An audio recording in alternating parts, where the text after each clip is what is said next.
Bom dia! Começaremos uma série chamada Sermão para Crianças. A história de hoje se chama As Duas Ursas.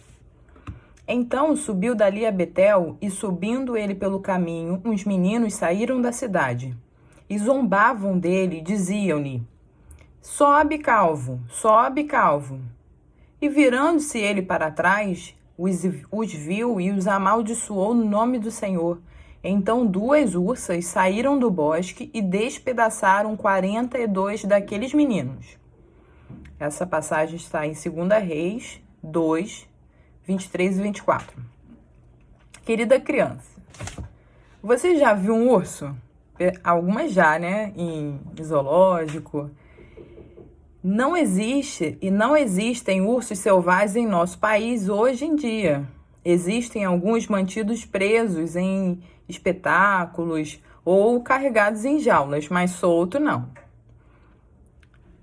Um urso é grande, peludo, selvagem e feroz, com dentes e garras grandes e muito fortes. Matam ovelhas, carneiros, bezerros e cabras e os comem. Quando estão com muita fome, atacam homens, mulheres, crianças e despedaçam-nos. Ursas com pequenos filhotes são especialmente ferozes e cruéis. Quão agradecidos nós devemos ser por podermos andar sem medo de sermos capturados por um urso. Agora eu contarei a história sobre um bom homem, duas ursas e algumas crianças. Esta é uma história da Bíblia, portanto, vocês devem acreditar que é verdadeira. Histórias em outros livros costumam ser apenas faz de conta e nos contam coisas que, na verdade, nunca aconteceram. Histórias bíblicas vocês devem sempre se lembrar, pois são verdadeiras, nunca esqueça disso. Há aproximadamente 2.700 anos atrás, havia um homem chamado Eliseu. Ele era um profeta, que foi chamado depois do Elias, e ele era um discípulo do Elias. Depois que Elias foi arrebatado aos céus numa carruagem de fogo, Eliseu foi indicado para ser o profeta em seu lugar. Daquele dia até o dia de sua morte, foi um homem muito útil para a obra do Senhor. Fazia muitos milagres, ele costumava caminhar pelas terras de Israel, ensinando pessoas a servirem a Deus e advertindo-as sobre seus pecados. Em alguns lugares se mantinham escolas, chamada Escola de Profetas. Desta forma, tornou-se famoso por toda a região, todos conheciam Eliseu e todas as boas pessoas o amavam. Um certo dia, não muito depois que Elias foi arrebatado, Eliseu foi a um lugar chamado Betel, onde havia uma escola. Eu arrisco dizer que ele foi para saber como a escola estava, se estava ocorrendo tudo bem. Todas as escolas precisavam ser acompanhadas e examinadas, e era bom para os alunos que eles fossem avaliados. Apenas garotos e garotas mal criados não gostavam de ser perguntados sobre o que eles estavam aprendendo.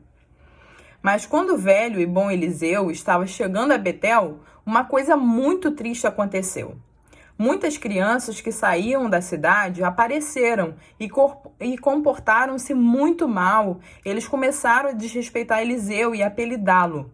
Em vez de respeitá-lo e reverenciá-lo como boas crianças, caçoavam e diziam coisas ofensivas sobre sobe careca.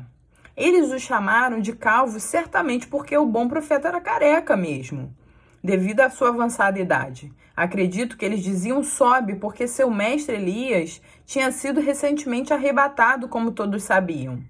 Eles achavam melhor que o Eliseu acompanhasse seu mestre Elias e não aborrecessem mais. Tipo, vai embora daqui, não quero mais te ver. Pare um pouco para pensar no quão perversas são essas crianças. Elas viviam em uma cidade onde elas deveriam estar aprendendo coisas boas. Havia uma escola, mas eu receio que eles não estavam aproveitando suas oportunidades. Eles não tinham motivos para atormentar Eliseu e tratá-lo tão mal. Ele nunca os tinha maltratado e nunca fora grosseiro com eles. Eliseu era um bom homem e um de seus melhores amigos. Sobretudo, eles não deveriam ter dito, sobe, eles deveriam ter dito, fique conosco, ensina-nos o caminho do céu. De fato, é muito triste ver como até mesmo pequenas crianças podem fazer tanto mal. É triste ver o quão corruptos meninos e meninas podem ser e quantas coisas desagradáveis eles podem dizer, mesmo quando vivem perto de uma escola. Mas o que fez Eliseu quando essas crianças o trataram mal? Nós vimos que ele virou-se para trás e os viu com muita tristeza. Provavelmente eles tinham feito a mesma coisa outras vezes.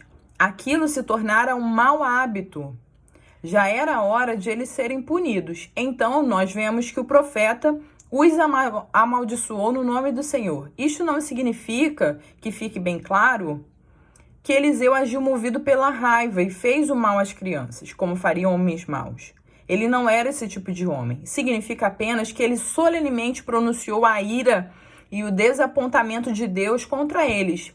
Reverentemente ele disse no nome do Senhor que Deus certamente os puniria e que era seu dever como servo do Senhor proclamar isto. De fato, Eliseu não agiu movido por raiva, pelos desejos do seu coração. Num tribunal, um juiz não tem raiva de um réu no momento em que ele o condena à prisão. Quando Eliseu pronunciou a maldição às crianças rebeldes, ele o fez como instrumento de Deus, com firmeza e fé, mas com muita tristeza.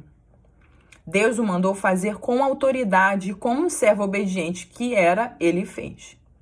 E o que aconteceu assim que Eliseu falou? Saíram de uma floresta, nas redondezas, 2 ursas, que correndo em direção às crianças, despedaçaram e mataram todas aquelas que conseguiram pegar. Imaginem só que péssima surpresa elas devem ter tido. Quanto terror essas crianças devem ter sentido. Quanta correria, grito, criança caindo umas sobre as outras. Quanto arrependimento e vergonha elas devem ter sentido de si mesmas. Mas já era tarde demais. Antes que as crianças adentrassem as muralhas de Betel, as ursas já tinham capturado e matado nada menos que 42 crianças.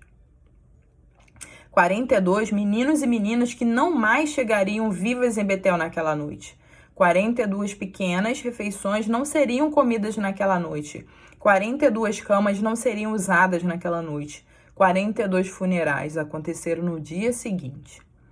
Muitas crianças, eu acredito, voltaram para suas casas seguras e não foram machucadas. Mas certamente elas jamais esqueceriam o que viram naquele dia.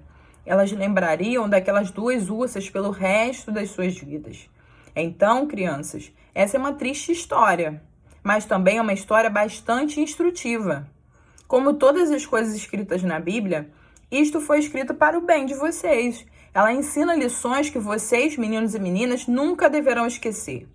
Deixe-me contar que lições são estas. Número 1. Lembre-se primeiramente que Deus observa tudo o que as crianças fazem.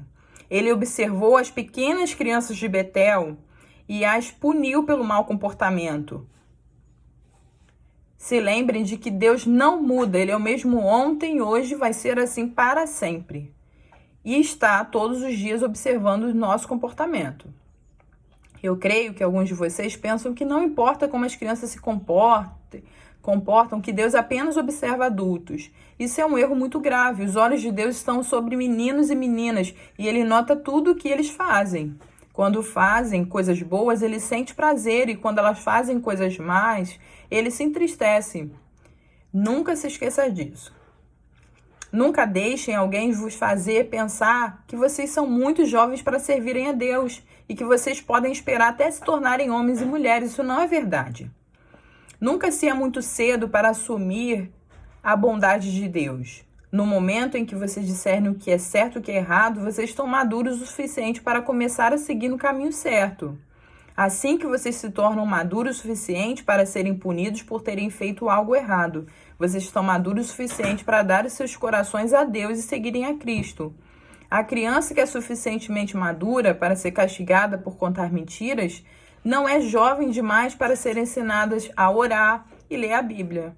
A criança que é grande o suficiente para desagradar a Deus também é grande o suficiente para agradá-lo. A criança que é madura o suficiente para ser tentada pelo diabo não é muito jovem para ter a graça do Espírito Santo em seu coração. Crianças, apesar de vocês serem muito jovens, Deus está sempre observando. Ele percebe o comportamento nas suas casas, na escola, nas brincadeiras. Ele percebe se vocês oram ou não e ouve as suas orações. Ele percebe se vocês se importam com o que suas mães dizem, se comportam com o que ela fala. Ele percebe se vocês são gananciosos, egoístas, raivosos, ou contam mentiras, ou pegam coisas que não são de vocês. Resumindo, não há nada que as crianças não façam que Deus não perceba. Eu li na Bíblia que quando o pequeno Ismael quase foi morto de sede no deserto, Deus ouviu a voz do menino. Notem isso, ele ouviu a oração da criança. Eu li que quando Samuel era apenas um menino, Deus falou com ele. Li que quando Abias, o filho de Jeroboão, estava doente e morrendo, Deus falou por meio da boca do seu profeta, porquanto se achou nele coisa boa para com o Senhor Deus de Israel. Crianças, essas coisas foram escritas para o nosso aprendizado. Agora darei um conselho. Orem todas as manhãs, dizendo: Deus, me ajuda a viver. Deus está sempre observando o que vocês fazem e ouve o que dizem. Vocês prestarão contas por tudo que fizerem. No dia do juízo final, está escrito na Bíblia. Até a criança se dará a conhecer pelas suas ações. Provérbios 20, versículo 11. Em segundo lugar, lembre-se também que é muito errado zombar das pessoas e desprezá-las. As crianças de Betel zombaram de Eliseu e chamaram de careca. Por isso foram severamente punidas. Queridas crianças, à medida que vocês viverem, tenham sempre em mente que nunca se deve caçoar das pessoas. Seja por qualquer razão, tem que respeitar a religião da pessoa, a cor da pessoa, o jeito que a pessoa se veste. Tem que haver respeito. É muito prazeroso ver meninos e meninas alegres, felizes. A juventude é um período mesmo de alegria. Mas tomem cuidado para não rirem de nada relacionado a Deus. Nada relacionado às pessoas. Alguns meninos e meninas, permitam-me dizer, pensam muito pouco a respeito disso. Eles pensam que é proveitoso brincar com aqueles que leem a Bíblia e fazem as orações. Também não dá para ser assim.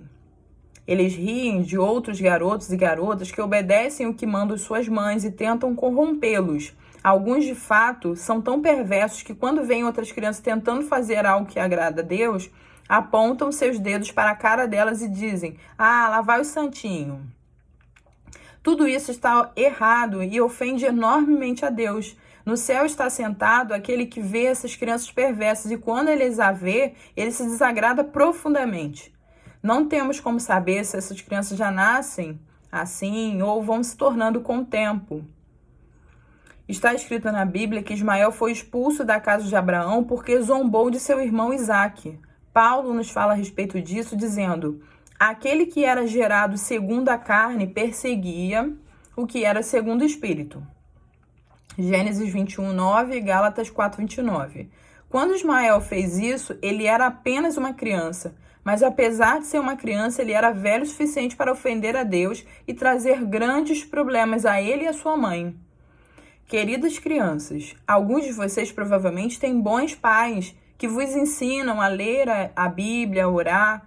Espero que vocês nunca zombem deles pelas costas e os ridicularizem quando eles falarem sobre a sua fé.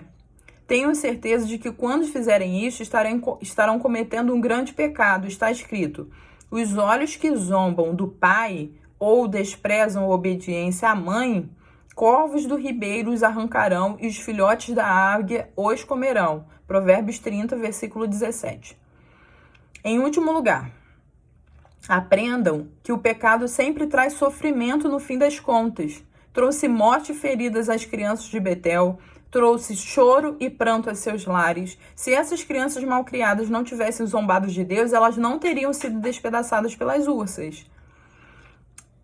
Queridas crianças, à medida em que vocês viverem, vocês verão sempre a mesma coisa. Aqueles que vivem por conta própria e levam uma vida de pecado, mais cedo ou mais tarde se encontram em problemas. O problema pode não aparecer imediatamente, pois até mesmo não aparecer por anos, mas mais cedo ou mais tarde acaba vindo. Existe um inferno angustiante no final das contas, e aquele que semear o pecado certamente colherá sofrimento. Adão e Eva comeram o fruto proibido no Éden, e qual a consequência? Sofrimento. Foram expulsos do jardim envergonhados. As pessoas do período anterior ao dilúvio continuaram comendo, bebendo, ignorando os avisos de Noé a respeito do dilúvio. E qual foi a consequência? Sofrimento. O dilúvio veio e eles se afogaram. O povo de Sodoma e Gomorra continuou pecando em ódio aos conselhos de Ló. E qual foi a consequência? Sofrimento. O fogo veio dos céus e todos foram destruídos. Esaú trocou seu direito de primogenitura por um prato de lentilhas. E qual foi a consequência? Sofrimento. Ele buscou-a novamente quando já era tarde demais, com muitas lágrimas. Os filhos de Israel não obedeceram à ordenança de Deus e não subiram à terra de Canaã quando Deus ordenou. E qual foi a consequência? Sofrimento. Eles vaguearam por 40 anos no deserto. Acã, quando Jericó foi destruída, não obedeceu ao comando de Josué, mas roubou a prata e ouro. E qual foi a consequência? Sofrimento. Ele foi descoberto e publicamente apedrejado. Judas Iscariotes, um dos 12 apóstolos, não deu seu coração por completo a Deus, mas por dinheiro traiu seu Senhor. E qual foi a consequência? Sofrimento. O dinheiro não o satisfez e não o fez feliz, e ele se enforcou. Ananias e Safira disseram uma grande mentira a Pedro e os apóstolos, querendo se passar por bons e manterem suas riquezas ao mesmo tempo. Qual foi a consequência? Sofrimento. Ambos foram fulminados em um só dia. Queridas crianças, lembre-se destas coisas até o fim de suas vidas. O salário do pecado é a morte. O fruto do pecado, no fim das contas, nos traz problemas. Aquele que conta mentiras, ou rouba, ou embriaga-se, ou não guarda o dia do descanso, pode não sofrer de primeira, mas no fim o pecado vem à tona. Mais cedo ou mais tarde, neste mundo ou no próximo, aquilo que semearam, como as crianças de Betel, certamente colherão sofrimento. O caminho para transgressores é duro. E agora, para finalizar, 3 conselhos. 1. Estabeleça em suas mentes que o caminho para a felicidade é buscar o caminho do Senhor. 2.